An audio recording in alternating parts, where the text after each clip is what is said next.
شروع اللہ کا نام لے کر جو بڑا مہربان نہایت رحم والا ہے۔ سورج کی قسم اور اس کی دھوپ کی،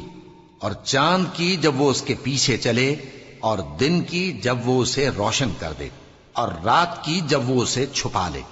اور آسمان کی اور اس ذات کی جس نے اسے بنایا، اور زمین کی اور اس ذات کی جس نے اسے پھیلایا، اور نفس انسانی کی اور اس کی جس نے اسے درست کر کے بنایا۔ پھر اس کو بدکاری سے بچنے اور پرہیزگار بننے کی سمجھ دی کہ جس نے اپنے نفس کو پاک رکھا وہ مراد کو پہنچا، اور جس نے اسے خاک میں ملایا وہ نامراد رہا۔ قوم سمود نے اپنی سرکشی کے سبب پیغمبر کو جھٹلایا۔ جب ان میں سے ایک نہایت بدبخت اٹھا تو اللہ کے پیغمبر صالح نے ان سے کہا کہ اللہ کی اونٹنی اور اس کے پانی پینے کی باری سے خبردار رہو، مگر انہوں نے پیغمبر کو جھٹلایا۔ پھر اونٹنی کو مار ڈالا